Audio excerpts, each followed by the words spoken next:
all good things comes to an end. And why not end with one of the Müller Martini people that I think has been mostly on English TV, namely my good friend Volker Leonhardt. Hello, Morten. Good to see you. Thanks for having me. I mean, wonderful technology, wonderful people, right? That's true. And It's all about people, right? And wonderful times for Müller Martini, right? Yeah, challenging times, busy times, but very energetic times. I said to Chica yesterday when we were driving that I want to ask you a question. Yes. Why should people buy Müller Martini equipment? Well, I think it's state-of-the-art technology. I think with the new equipment we bring into the marketplace, that offers long-time perspectives for our clients, utmost capabilities in order to secure their business future. That's a good answer, and I think it rhymes also on all we have seen today, because I mean, as I spoke to Bruno Müller about this morning, Müller Martini has undergone enormous changes over the past many years, right? That's correct. From a company that was like, as he said, building 600 machines a year for a newspaper or folding and things like that, till now being really on the high note of digital finishing equipment, right? But not just that, we still do the stretch, as we have a lot of conventional clients with still very conventional type of products. Of course, we need to serve these guys. But at the same time, we'd like to be their partner of choice and consultants for their digital transformation, because every single client is looking into that. And I guess that with the installed base you have in the market, that must be a tremendous advantage when you come out and show something like what we have seen today, right? Absolutely, absolutely. It gives us a really good starting position.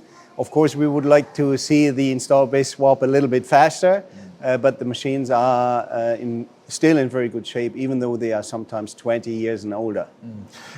When selling machines like this, is the biggest challenge for people to understand the technology, or is it the financing, or is it the business application? Where are the bottlenecks when we look at these kind of things? Well, I guess there is not one only answer to that.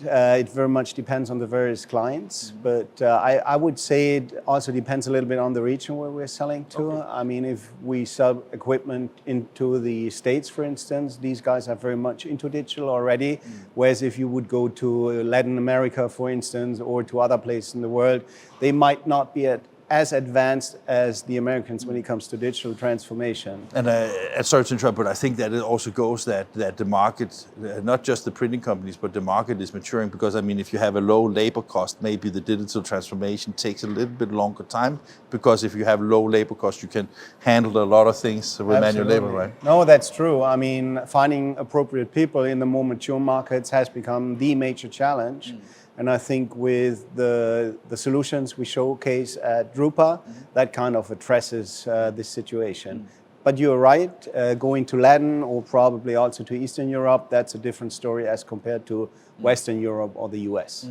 Talking about drupa, I mean, we have seen the book factory here that consists of multiple modules from Müller Martini. What is your expectation? I mean, what can people expect from drupa, and what is your own expectations? Well, what we hear from our markets, there is a diverse picture. I would say the Americans very much look forward to come in larger scale groups. Also, Chinese people have told us the larger scale printers have told us they would come. For Western European people, I think it's hard to judge at this point in time, because it's much easier for them to get there. But still, we believe very much into drupa. It's a very important event to us. We can see all our good friends and partners, which we partner for decades with.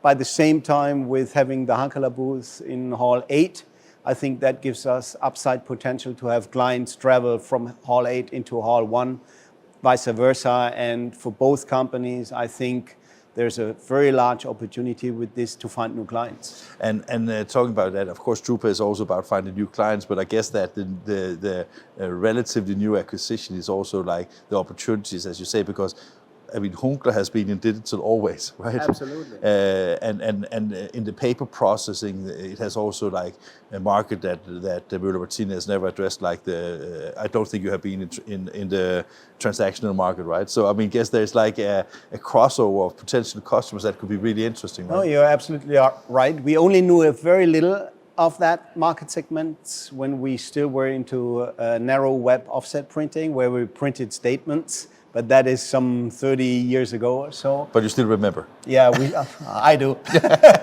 I knew that. All right, and you will be. You said that. I mean, basically, everybody we've been talking to here will be at drupa for all the days, and also a little bit before and a little bit after. I mean, it must be hard, right? Yeah, it is. Not everybody, as you can imagine. For instance, for the American colleagues, they swap in the middle of the show, so they have the first half of the team come in the first week, and the second half of the team comes for the rest of the show. But we have a nice coverage. Fantastic. Thank you very much for your hospitality today, and looking forward to see you at drupa. All right, Morten, thanks for coming. Take care. Thanks a lot.